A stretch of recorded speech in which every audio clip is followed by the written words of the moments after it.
C'est l'heure du second débat de ce sens public consacré à la guerre que les talibans mènent contre les femmes. L'espace public leur est quasiment interdit, le travail, les études aussi. Avant de débattre de cet apartheid de genre, je vous propose un reportage sur une chaîne de télévision qui est basée à Paris et qui diffuse à destination des femmes afghanes du divertissement et des programmes éducatifs. Marion Lampageux.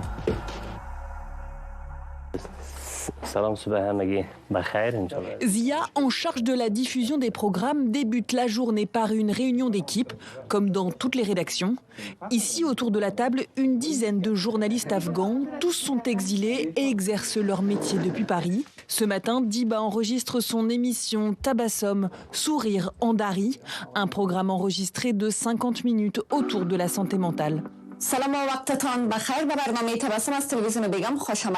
Aujourd'hui, les questions de violence intrafamiliale. Avec la présentatrice, ce sont 2 psychologues depuis Kaboul qui donnent des conseils. Depuis 10 mois que l'émission télé existe, la journaliste qui recueille les témoignages de femmes a vu leur situation se dégrader. Je vois au fil du temps que chaque fois qu'il y a des sanctions contre les femmes, ça détériore de plus en plus leur santé, leur état mental. Les témoignages qui m'arrivent sont de plus en plus durs. Malgré la distance, je sais qu'avec ce travail, cette émission, je peux avoir un impact direct sur elles. Begum TV, c'est aussi des programmes éducatifs diffusés de 7h à 18h tous les jours.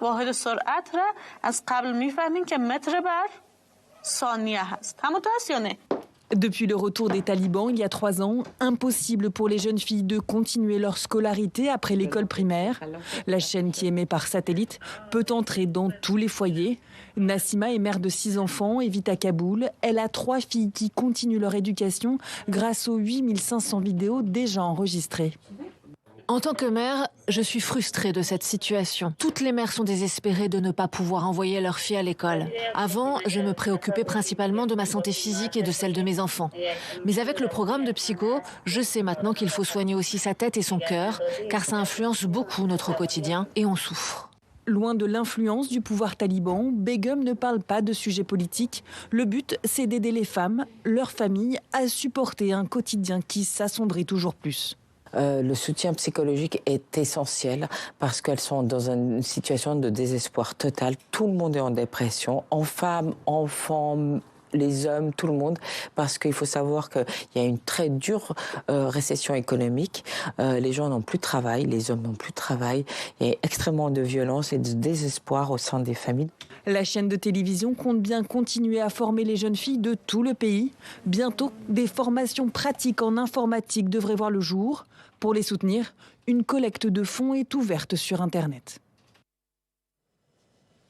Jusqu'où ira la guerre contre les femmes en Afghanistan? On en débat avec Solène Chalvon-Fioriti. Bonsoir. Bonsoir. Bienvenue. Vous êtes reporter, réalisatrice de documentaires, notamment sur l'Afghanistan. Je vais en citer 2. Afghanistan, vivre en pays taliban. Et puis le tout dernier, Afghan. Carole Mann, bonsoir. Bonsoir. Bienvenue. Vous êtes chercheuse en sociologie spécialisée dans la problématique du genre et du conflit armé et présidente de l'association FemAid qui organise des cours clandestins, des écoles clandestines, des écoles secrètes pour les filles afghanes. David Rigolet-Rose, bonsoir. Bienvenue à vous, chercheur à l'Institut français d'analyse stratégique, chercheur associé à l'IRIS et rédacteur en chef de la revue Orient Stratégique. Et Sophie Dravinel, éditorialiste politique, évidemment, à mes côtés. Je voudrais commencer par une réaction à ce reportage à Solène Chalvon-Fioriti. Begum TV, cette chaîne de télévision. Alors, j'avoue que ça m'a surpris. Une chaîne de télévision qui émet depuis l'Occident et qui est visible en Afghanistan, qui est autorisée. Ça veut dire quoi? Ça veut dire que les talibans ne contrôlent pas tout? Ça veut dire qu'il n'y a pas de contenu politique, donc ça passe? Oui, vous savez, c'est la même chose en Iran. C'est-à-dire que d'abord, l'Afghanistan, c'est un pays qui est un pays à relief. Donc ça a l'air de rien, mais quand vous baladez en Afghanistan, c'est quelque chose. En fait, vous n'avez plus la télévision. Vous n'avez plus accès à la télévision très très vite en sortant de Kaboul et ensuite simplement dans les grosses villes. Donc en réalité, la télévision satellitaire, c'est un très grand avantage parce que même s'il y a évidemment moins de gens qui possèdent le satellite, il y a quand même toujours des maisons référentes dans les villages qui en possèdent, ne serait-ce que les ONG. Et en fait, le satellite, il pénètre partout et il a l'avantage, justement, comme en Iran, encore une fois, il a l'avantage de ne pas pouvoir être traqué. Donc les talibans, pour le moment, ne font rien contre cette télévision. C'est le moins qu'on puisse dire. il faut aussi noter quand même que cette télévision, ça a été une radio pour les femmes avant d'être une télévision. Une radio, alors que tout le monde, et j'espère qu'on aura l'occasion de parler de l'espoir, tout le monde avait dit, là, en interdisant aux femmes de parler entre elles, avec ces interdits toujours plus lucifériens, ils vont interdire les radios des femmes. Et en fait, les radios des femmes, dans bien des localités, sont encore permises. Parce qu'ils considèrent que comme c'est des radios et que c'est anonyme, les femmes n'ont pas à être punies pour cela. Oui. Carole Mann, on parle, cette télévision, il y a des contenus éducatifs. C'est ce que vous faites, vous aussi, avec votre association, puisque les femmes n'ont plus le droit d'étudier en Afghanistan au-delà d'un certain âge, des enfants. Comment vous les aidez? Redites-nous en quelques mots en quoi ça consiste. Dans notre cas, on a créé des écoles clandestines pour des filles interdites de scolarité à partir de l'âge de 12 ans. C'est ça. Et on fait appel au matériel de Begum de temps en temps parce qu'ils ont enregistré beaucoup de cours, puisqu'on suit le curriculum classique, enfin, c'est-à-dire celui qu'il y avait avant. Donc mais on a suit 3000 élèves. On suit le programme qui maintenant n'existe plus, mais on a 3000 élèves qui suivent avec ardeur et une volonté absolument incroyable à la barbe des talibans, en dépit de tous les risques possibles et impossibles. Tous les jours, il y a d'autres problèmes, mais elles continuent parce que ce sont des résistantes. Et les enseignantes et ces filles sont des résistantes admirables. Ça pose la question, David Rigoleros, du contrôle. Ils ont pris le pouvoir il y a 3 ans et demi, les talibans. Ils contrôlent tout le pays, pas tout à fait. Qu'est-ce qu'on peut en dire? Ah si, il y a quand même une chape de plomb. Hein, donc, et c'est d'autant plus un enjeu. L'enjeu sécuritaire était un critère de légitimité pour eux. Donc justement, ils voulaient faire valoir qu'avec la reprise du pouvoir, il y aurait une amélioration de la situation sécuritaire, ce qui n'est pas totalement faux, en termes purement factuels. Puisqu'il y avait des attentats, il y avait et là simplement la question pour eux, l'enjeu il est par rapport à, il y a un enjeu économique parce que le pays est dans une situation dramatique et il y a un enjeu aussi par rapport, alors sécuritaire qui demeure par rapport à Daesh, enfin en tout cas la branche l'État islamique du Khorasan et ça c'est effectivement une donnée importante par rapport à la crédibilité de leur pouvoir. Alors il y a un terme qu'on va employer dans ce débat, c'est le terme apartheid de genre, c'est ce à quoi on assiste en Afghanistan et c'est ce que rappelait cette semaine la Pakistanaise Malala Yousafzai, qui est prix Nobel de la paix. Elle participait à un sommet à Islamabad sur l'éducation des filles dans les communautés musulmanes. On l'écoute. Les talibans veulent exclure les femmes et les filles de tous les aspects de la vie publique et les effacer de la société.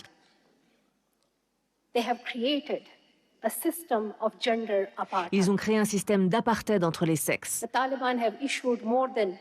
Les talibans ont promulgué plus de 100 lois pour priver les femmes de leurs droits, y compris leur droit à l'éducation, à l'emploi, aux soins de santé et à toutes les libertés fondamentales auxquelles on peut penser.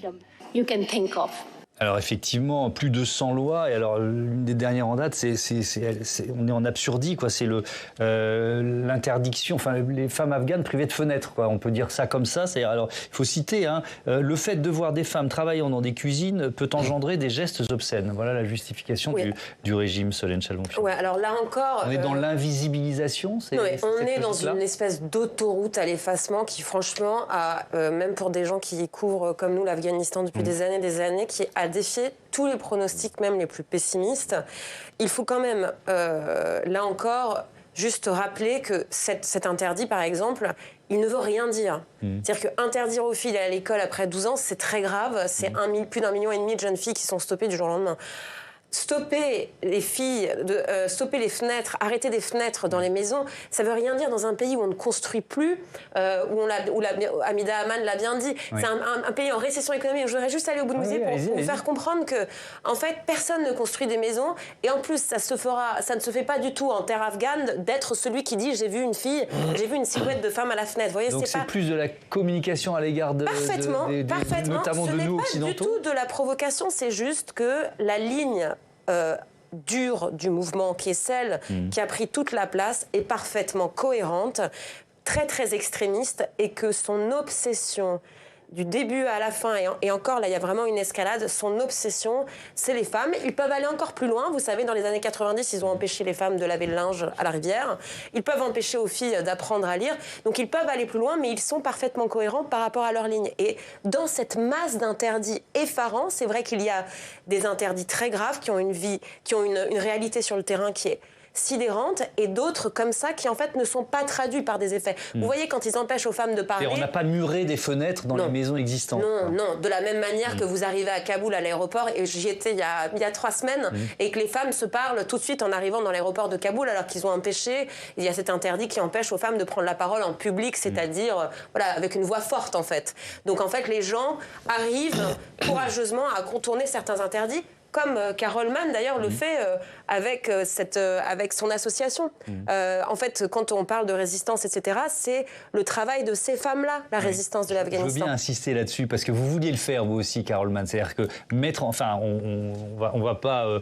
on est là pour dire la situation, la réalité. Et la réalité, c'est effectivement cet esprit de résistance. Oui, cet esprit de résistance, c'est extrêmement fort. Néanmoins, je voudrais ajouter quelque chose à l'apartheid de genre. En fait, avec l'interdiction de l'apprentissage de métiers pour les infirmières et les sages-femmes, ça c'est extrêmement grave. Parce que ça signifie quoi ? Pour moi, une intention quasi génocidaire. Parce que, imaginez la chose suivante, les femmes vont accoucher seules, il n'y a pas d'infirmière, et pire, enfin c'est même pas pire, ce sont les sages-femmes qui vaccinent les bébés. Alors, personne n'a parlé de ça, mais alors imaginez un pays comme ça, de tous côtés, enfin enfermé dans d'autres pays, n'est-ce pas ? On va avoir un retour de toutes les maladies infantiles qu'on croyait avoir bannies. Oui, je vous laisse, et vous allez conclure sur ce thème-là, mais on avait justement prévu, parce qu'on souhaitait en parler, un témoignage d'une étudiante sage-femme, elle s'appelle Adia, et elle explique les conséquences de cette interdiction, cette décision des autorités talibanes d'expulser les femmes des écoles de médecine. Nous avons des sages-femmes, mais la médecine évolue tous les jours et ces sages-femmes sont plus âgées. Il est clair que la situation de la santé infantile et maternelle en Afghanistan se détériore. Nous savons que le taux de mortalité des mères et des bébés est très élevé ici.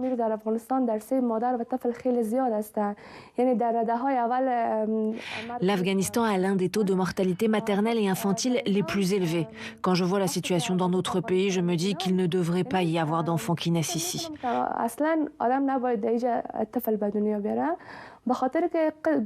Les talibans nous disent que tous les hôpitaux seront un jour réservés aux hommes.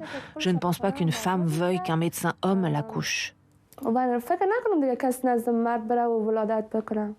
Alors que peut-on dire justement de ce taux de mortalité des mères et des bébés, Carole Mann ? Oui, ça a toujours été très élevé. Ça allait un petit peu mieux pendant les 20 ans de la République, du moins dans les villes. Et maintenant, on retourne à la case précédente. Mais je voudrais conclure, enfin, du moins continuer ce que je disais tout à l'heure. Imaginez le retour des maladies infantiles. Un peuple, 30 millions de personnes pas vaccinées. Vous avez vu la vitesse à laquelle le Covid a circulé. Donc, je voudrais qu'on pense à l'Afghanistan comme un pays criminel et qui est en train de faire quelque chose qui aura des conséquences suicidaires, pour le peuple génocidaires, mais pour le monde entier. Je veux dire, si les gens ne sont pas émus par la détresse des femmes afghanes, il faudrait peut-être réfléchir aux conséquences de toute une population pas vaccinée. Ce que ça va donner, le retour des maladies qu'on croyait avoir. Il y a des médecins masculins, des médecins hommes qui continuent de vacciner oui. Des enfants qui ont plus de 4-5 ans. Mais un bébé, un bébé qui est dans les bras de sa mère, c'est impossible. Aucun médecin va l'approcher. Ce serait très mal vu. Et donc, c'est la fin de la vaccination. Je voudrais, on parle de tous ces espaces et tous ces espaces de liberté qui ont été, les uns après les autres, fermés pour les femmes. Et on va s'appuyer sur un extrait de votre documentaire, des femmes qui ont fait des études et qui aujourd'hui n'ont pas le droit de travailler. C'est une jeune journaliste qui s'appelle Zara qui témoigne en larmes. À chaque fois...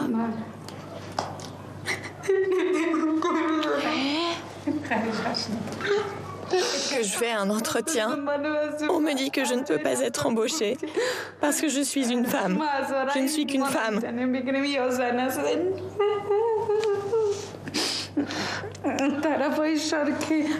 Et quand je vais à cet entretien d'embauche, en voiture, les talibans m'arrêtent pour me demander où est mon chaperon. Mais être une femme n'est pas un péché.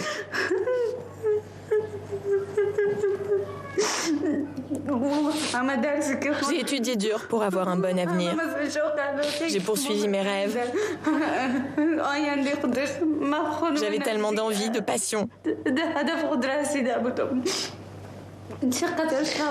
Et aujourd'hui, quand je sors, je sens à leurs yeux qu'ils ne m'accordent aucune valeur. Je déteste tout maintenant. Je ne comprends pas pourquoi nous avons été créés. Pourquoi sommes-nous nés dans ce pays ?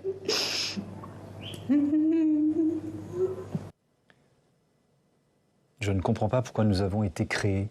Il y a une question de dépression collective, de santé mentale qu'on doit aborder. Oui, mais d'ailleurs, pour la santé mentale de vos téléspectateurs, Zahra a quitté l'Afghanistan. Très bien. Voilà, et elle fait des études à Munich, elle est brillante et elle aura un futur. Et en fait, ça rejoint ce qu'on dit aussi, c'est-à-dire que la question de la dépression, en fait, malheureusement, est présente absolument partout. Vous voyez des médicaments, des antidépresseurs vendus au marché noir, déjà depuis 3 ans, en réalité, en Afghanistan, que les gens se procurent très facilement. Mais la dépression, d'abord, elle touche aussi les hommes, parce que c'est... attention, on parle des femmes afghanes. Vous savez, quand vous regardez un père voir partir son gosse, son gamin à l'école et pas sa fille... et ne rien pouvoir en faire et voir ce regard-là, c'est pour les hommes aussi. Pour beaucoup d'hommes, c'est très dur. Il ne faut pas penser que tous les Afghans sont comme des talibans. Il y a une proximité idéologique certaine, dans le sud notamment, avec les talibans, mais sur la question de l'éducation et la santé, n'en parlons pas. Oui. Les Afghans sont aussi majoritairement très choqués. Maintenant, c'est pour ça que l'éducation, à travers la télévision dont vous avez parlé tout à l'heure, à travers, je le répète encore, les initiatives comme FEMED, c'est très important parce que les filles, là, en plus de tout ce qu'on est en train de vivre, les savoirs se perdent.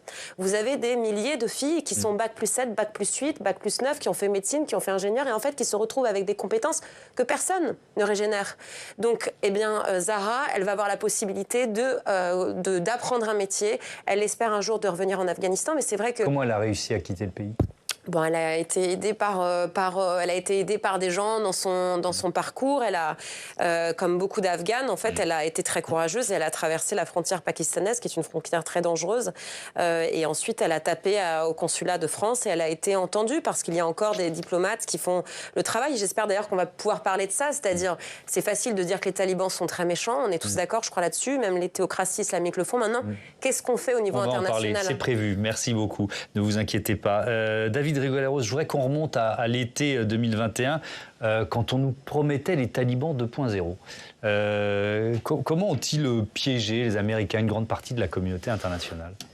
Piégé, c'est pas sûr que... La vérité, c'est que les Occidentaux voulaient partir, enfin en tout cas les Américains. Donc la notion de piège est relative. Il y a eu... C'était plus facile de l'accepter si on nous vendait des talibans. Oui, de toute façon, il y avait effectivement... Il y avait une stratégie de communication des talibans à Doha, ceux qui étaient la façade, on va dire, présentable. Qui était anglophone notamment, donc porte-parole, qui présentait effectivement, on va dire, une apparence acceptable. Et effectivement, il y a eu l'idée de vendre, on va dire, un logiciel 2.0, des nouveaux talibans, qui auraient plus à voir avec ceux qui tiraient dans les postes de télé lors de leur première prise du pouvoir. En réalité, derrière, il y avait évidemment les mêmes radicaux, de toute façon. Que ça soit la branche Haqqani, enfin le clan Haqqani ou d'autres. Donc le problème de fond demeurait posé. Simplement, au bout de 20 ans de présence, il y avait un constat d'échec. Et il y avait l'idée que c'était une impasse, à tort ou à raison. Et effectivement, les principales victimes de ce retrait imposé, finalement, c'est surtout les femmes, en l'occurrence, effectivement, prioritairement, malheureusement. Parce qu'il y avait eu quand même des progrès qui avaient été faits sur les 20 années de présence occidentale. Il y avait effectivement un accès à l'université, aux études supérieures, notamment pour la minorité hazara, puisque c'était particulièrement le cas pour les Hazaras, moins pour les Pashtuns du sud, mais quand même, il y avait une amélioration. Et puis là, il y a un effondrement qui est terrible, et qui est le résultat aussi, effectivement, il y a un constat d'échec, il faut le reconnaître. Et donc Donald Trump a négocié un accord qui a été appliqué de manière jugée précipitée, non sans raison, par Joe Biden, qui a fait effectivement le retrait de Kaboul, dont on a vu les modalités assez chaotiques. Mais qui pouvait penser que cette présence pouvait se maintenir encore 50 ans ? C'est ça le problème. Il y avait un problème d'ajustement par rapport à ce qui avait présidé à l'arrivée des Occidentaux en 2001. Je voudrais quand même, avant de parler d'ouvrir le chapitre diplomatique, bien prendre conscience. Il y a eu 20 ans, c'est ce qu'on entend dans le témoignage de cette jeune femme en larmes. Il y a eu cet espoir quand même. Il y a eu une génération qui a pu apprendre, Carole Mann, qui n'était pas obligée d'aller dans une école secrète pour apprendre un métier. Et il faut mesurer ce que ça représente quand la porte se referme. Absolument, c'est très très important. Ça a ouvert des fenêtres, des perspectives nouvelles. Mais ne pas oublier que en 2002, quand les Américains sont arrivés, 10 ans avant, c'était 92, quand même le niveau de vie des Afghans sous le régime communiste, des femmes travaillaient, il y avait des universités. Les Américains ont complètement gommé ça, ils ont voulu faire croire que c'était le fin fond de la jungle du Congo ou quelque chose comme ça. En fait, elles avaient déjà l'exemple de femmes engagées politiquement. On ne va pas discuter de la valeur de cette politique, mais il y avait des universités et certes, les hommes étaient peut-être au front, mais 50 à 60% du personnel enseignant à l'université, c'est des femmes. Pareil pour les étudiantes. Donc, il y a quand même le souvenir de ça qui a été transmis et qui a été relancé dans ces 20 ans. Ça ne vient pas de nulle part. Il y a une tradition qui a été totalement oubliée, enfin pas une tradition, mais une réalité sous les régimes de gauche et communistes. L'exemple était soviétique, donc pour les Russes, avec la guerre froide, on n'en parle pas. Mais il y avait tout ça, donc elles ont déjà hérité d'un exemple. Et donc ça ne vient pas de nulle part, et elles ont pu bénéficier de ça en allant à l'école, à l'université, et en trouvant une forme de liberté absolument inédite. Et c'est le cumul de ces expériences qui motive toutes ces filles qui vont dans les écoles clandestines maintenant, et les enseignantes aussi. Et après, alors ça dure quoi, quelques semaines quand les talibans reviennent ? D'espoir en pensant qu'effectivement ils ne sont pas comme le prédécesseur. Ça. Franchement, les 3 premiers mois, ils les ont laissés tranquilles. Vraiment, ils ont commencé en douceur, si vous me permettez cette expression malheureuse. Mais au début, c'était cacher son visage. Franchement, la quasi-intégralité des femmes que nous connaissons en Afghanistan, elles étaient prêtes à cacher leur visage. C'était le prix de la paix. De cacher son visage, de la paix civile, bien sûr que même moi, je vais cacher mon visage, si vous voulez. Donc, c'est vrai. Et aussi, ce que je voudrais rajouter par rapport à ce qui vient d'être dit, c'est que ce qui est aussi... Et pourtant, on est vraiment dans la litanie de la tristesse, mais ce qui est aussi terrible pour nous, pour l'Afghanistan, c'est que la jeune fille que vous avez vue à l'image, ou les jeunes femmes dont parle Carole, ce sont des femmes, si vous aviez vu sa maman à l'image, sa mère, elle est analphabète. C'est-à-dire qu'on a vraiment vu sous nos yeux cette classe moyenne monter dans les villes qui n'existaient pas avant à cause de la guerre, bien sûr. Et toutes ces filles, c'est très parlant, parce que d'ailleurs, moi, j'avais pas une amie issue de l'élite. L'élite, elle avait fui l'Afghanistan depuis très longtemps. C'était les gens des provinces qui venaient à Kaboul, qui, à coups de bourse, d'université, de l'argent qui était donné par les ambassades et tout. C'est vrai que tout ce système, finalement, assez artificiel, a quand même permis l'émergence d'une classe moyenne de filles qui se sont battues comme des dingues, aussi, franchement, contre leur propre communauté et contre le patriarcat, qui, de toute façon, est majeur en Afghanistan.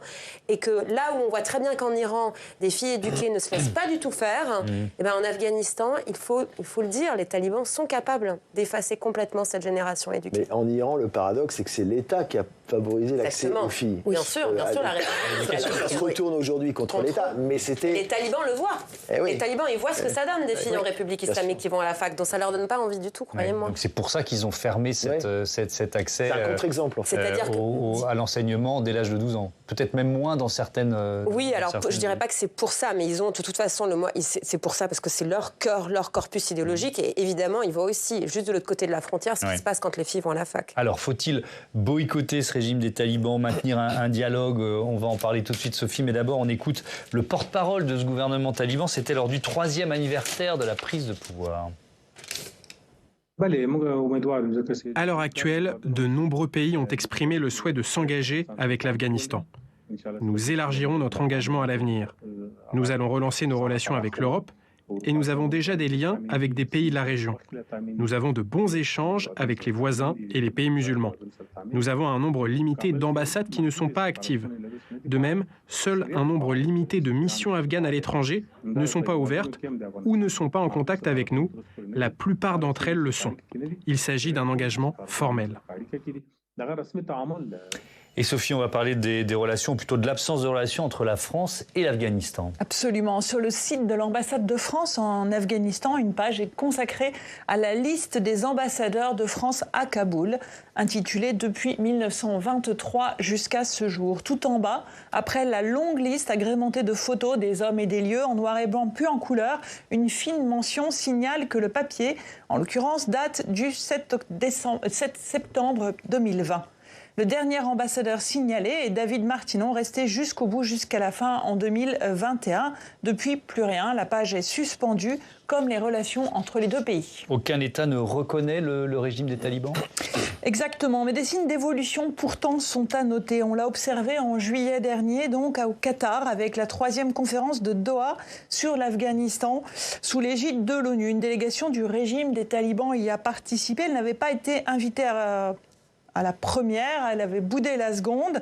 À cette occasion, a indiqué un diplomate à notre confrère Pierre Sautreuil de la Croix, les talibans ont entendu quelles étaient les lignes rouges de la France, lever leur politique inhumaine envers les femmes. Tant que cela ne bougera pas, il ne se passera rien. Pourrait-il à ce moment-là se passer quelque chose ?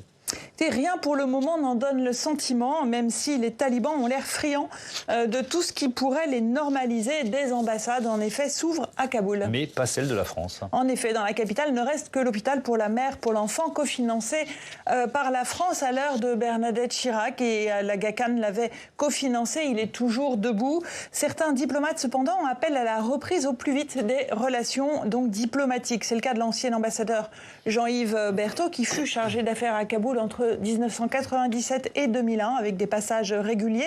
Il appelle à une reprise pour des raisons humanitaires, pour sentir mieux le pouls du pays, pour tenter d'introduire un coin entre les plus modérés et les plus radicaux, dit-il, pour préparer l'avenir économique d'un pays qui a été durant 50 ans soumis à la guerre ou à l'insurrection. D'autres sont dubitatifs. Un diplomate me confirme que l'attitude des talibans vis-à-vis des femmes, de la culture, des médias, en particulier, évidemment, n'aide pas. Il me signale aussi qu'en matière de sécurité, et oui, si les talibans n'ont plus vraiment de raison de s'attaquer aux étrangers, Daesh est toujours là. Il faudrait, dit-il, s'assurer d'un niveau de sécurité tel autour des ambassades occidentales que cela semble irréaliste, au moins pour le moment. Reste la possibilité de visite sur place et du canal de dialogue historique de la France avec les représentants du mouvement Taleba Doha au Qatar, a priori toujours actif. Alors, je vais vous poser un peu la même question aux uns et aux autres. Je commence avec vous, David Rigoleros. Est-ce qu'il faut rouvrir une ambassade de France en Afghanistan? C'est très compliqué parce qu'effectivement, il y a un enjeu considérable en termes de représentation au sens propre du terme. Ouvrir une ambassade, c'est aussi, d'une certaine manière, valider la légitimité d'un pouvoir installé, qui par ailleurs est contesté. Donc c'est très compliqué.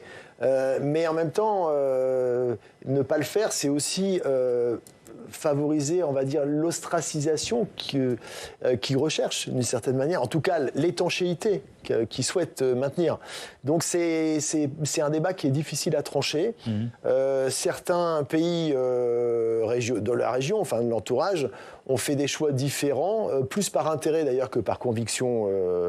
Je pense à la Russie ou à la Chine, bien sûr, parce qu'il y a des intérêts économiques et des intérêts sécuritaires concernant la Russie. Et la Chine aussi, avec la frontière. Absolument, avec la frontière, avec notamment le Xinjiang, avec les Ouïghours. Donc il y a évidemment, là on n'est pas dans la même configuration. Pour ce qui est des Occidentaux, il y a une logique d'ostracisation, de non-reconnaissance, justement liée à l'apartheid de genre. Mais le problème, c'est que ça ne résout rien. Et c'est très compliqué parce qu'il y a la question il faudrait qu'il y ait une carotte pour être efficace. Et pour l'instant, il y a, on va dire un désintérêt total de la part des talibans d'accepter de prendre en considération un certain nombre de critères qui sont des critères internationaux, mais dont ils estiment pouvoir se passer, ce qui explique qu'évidemment ils ne soient pas reconnus en tant que tels à l'ONU. Votre avis, Solveig Chalmont-Fioriti? Bon, d'abord, je suis journaliste, donc c'est vrai que j'ai du mal à... C'est presque une question éditoriale, en fait. C'est presque une question de... Franchement, c'est une question éthique, c'est-à-dire... c'est un dilemme éthique, plutôt. Oui. C'est le même que celui de l'aide humanitaire. Est-ce que, sous prétexte que les talibans n'ont cédé à rien, mais quand je dis à rien, c'est vraiment à rien. On arrive à maintenir les ONG sur place. Bon, ça, c'est vrai qu'il y a quand même un petit peu... Il y a des négociations qui s'opèrent avec l'ONU. Mais je veux dire, hormis la question des ONG, il n'y a pas un seul interdit où on a obtenu que les talibans fassent machine arrière. Pas un seul, alors que parmi ces interdits, il y a notamment des interdits extrêmement graves pour la santé des Afghans. Ils ne bougent pas. Donc c'est vrai que moi, j'aurais tendance à dire parfaitement naturellement... que je préfère, bien sûr, qu'on ait une ambassade sur place, parce que je ne vois pas comment ça peut nous aider d'isoler davantage les Afghanes qui sont de toute façon emmurés. Et c'est un peu la même question qui se pose pour les sanctions économiques, c'est-à-dire, oui, maintenant, des sanctions économiques. Bon, écoutez, quand vous voyez que le secteur privé, c'est le seul secteur où les femmes, elles ont le droit de bosser, en fait, quand on asphyxie un pays économiquement, moi, je ne vois pas en quoi on aide les Afghanes. Vous voyez, c'est compliqué. Et en même temps, c'est vrai que, comme vous avez très bien dit, en fait, il y a un désintérêt... depuis le Sud, depuis Kandahar, depuis la ligne directrice, il y a un désintérêt absolu pour nos positions. Maintenant, sur les questions sécuritaires, sur l'opium, c'est pas rien quand même ce qu'ils ont fait, brûler 90% des champs de pavots dans un pays, alors que nous, ça nous irriguait directement à plus de 70% de notre héroïne. En fait, oui, c'est-à-dire qu'un dialogue, ça vaut le coup de l'avoir sur cette question-là, sur la question sécuritaire, et bien sûr sur les questions des droits des femmes. Je pense que, pour ma part, bien sûr, je préfère qu'on continue de leur parler, mais je pense qu'on a des positions un peu divergentes là-dessus que je respecte aussi, mais je vois pas. C'est très compliqué. Je vois pas comment bloquer des gens qui sont de façon. Je suis assez d'accord avec vous sur le dilemme éthique. Est-ce qu'il faut ouvrir une ambassade? Est-ce que ça aiderait les Afghans, Carole Mann, votre avis? C'est la question que je me pose. Qu'est-ce qu'on gagnerait à ouvrir une ambassade? Donc, je veux simplement revenir à l'histoire des 70% d'opium brûlé. Oui. Il ne faut pas oublier que l'Afghanistan est néanmoins le premier producteur mondial de ce qu'on appelle en anglais crystal meth. Donc, mais ça ne les a pas empêchés. Ça reste un narco-État. C'est un narco-État absolu. Donc, je crois que, je ne sais pas, les 70% de quoi exactement? Peut-être une... De pavot. Mais enfin, de tous les champs de pavots, j'en doute. Mais il y a des cartes satellitaires, Carole. Donc, bon, peut-être, mais ils fabriquent autre chose. On reste quand même dans la définition d'un narco-État. Alors, quels sont les avantages, c'est la question que je vous pose, quels sont les avantages de reconnaître un narco-État qui ignore les droits humains, qui réprime les femmes, bon, on en a parlé, mais également les hommes. Si on n'obtient rien en retour. On ne va rien obtenir. Qu'est-ce qu'on obtient ? Je sais qu'il y a beaucoup, même des pays européens qui ouvrent des bureaux doucement. Enfin, je ne sais pas ce qu'on va gagner là-dedans. Donc on ferme notre ambassade en Iran sous le même... Si on poursuit cette logique, en fait... De toute façon, elle est... Oui, très bien. D'où vient la richesse? Le mot est beaucoup trop fort, parce que c'est un pays très appauvri, mais les revenus du régime des talibans aujourd'hui... Aujourd'hui, d'abord, le PIB du pays, c'est une dizaine de milliards, c'est très peu. Oui. Donc, il y a aujourd'hui l'essentiel des revenus, on va dire, fiscaux, légaux, ce sont les taxes. Les taxes, alors il y a l'ushur et puis le zakat, c'est-à-dire la dîme religieuse, et puis les taxes douanières. C'est l'essentiel, ça fait 1 à 2 milliards à peu près. Mais sinon, il y a une aide au développement de certains pays étrangers ? Justement, c'était ce qui était évoqué sur la question de l'aide. Normalement, elle est conditionnelle, ça ne se fait pas, etc. Sauf, évidemment, le caractère purement humanitaire, on ne peut pas la conditionnaliser. Donc mais en réalité, derrière, il y a un calcul des talibans, c'est l'idée d'essayer de relancer une économie en faisant l'économie des relations avec les Occidentaux, et donc essentiellement avec la Chine. Oui. L'Inde aussi l'Inde reprend place. L'Inde reprend place, notamment par rapport au Pakistan, parce que l'Inde veut profiter du fait que le Pakistan reproche aujourd'hui aux talibans d'être conciliant avec le TTP. C'est quoi le TTP En fait, ce sont les talibans, mais pakistanais. Oui. D'accord. Et alors, c'est un cousinage, idéologiquement, c'est très proche. Et longtemps, le Pakistan a soutenu les talibans afghans. Mais aujourd'hui, donc ça veut dire que les talibans, ils ont un certain nombre de cartes régionales à jouer. Oui, parce que les Pashtuns sont à cheval sur les deux pays, Afghanistan et Pakistan. Il y a toujours eu une porosité de la frontière, c'est une frontière coloniale. Et il se trouve que les enjeux de chacun des deux groupes ne sont pas les mêmes. Les talibans afghans voulaient reprendre le pouvoir à Kaboul. Les talibans pakistanais veulent renverser le gouvernement pakistanais. Et là, les Pakistanais ça leur pose désormais un vrai problème. Et ils jouent là-dessus, justement. Donc on voit bien qu'au niveau régional, il y a des pièces qui s'ajustent plus ou moins bien. Et les talibans afghans veulent, eux, concilier, avoir des bonnes relations avec la Chine, avec son entourage en Asie centrale, justement en pariant sur les mines.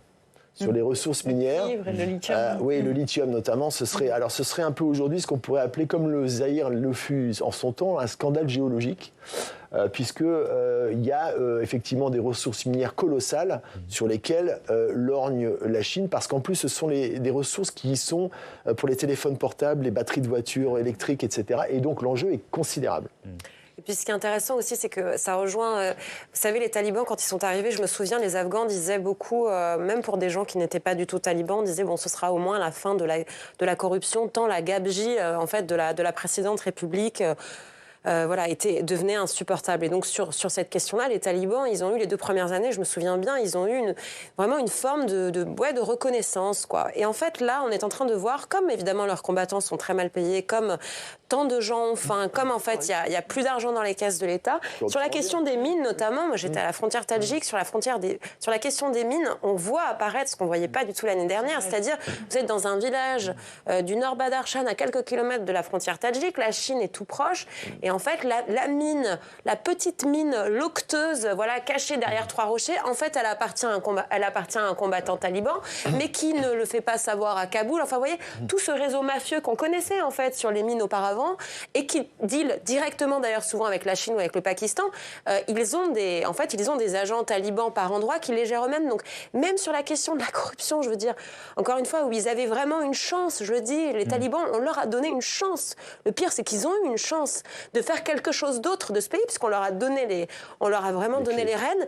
et en fait, ils ont tout saboté. C'est-à-dire que même sur la corruption, ils ont perdu tout le crédit, la sympathie qu'ils avaient même à Kaboul. Maintenant, c'est sur toutes les lèvres, la corruption des talibans, alors qu'ils en avaient vraiment fait, je dirais presque un argument de campagne, quoi. Mais la corruption, vraiment, on la voit même par rapport à nos écoles, et les enseignantes, parce que je leur parle, plusieurs fois par semaine, j'entends des petites choses. Il y a des talibans qui vont dans les rues et qui inventent des impôts et qui taxent les gens. La moindre personne qui a un petit commerce, on les taxe. Ah oui, il faut que tu me payes tant par jour.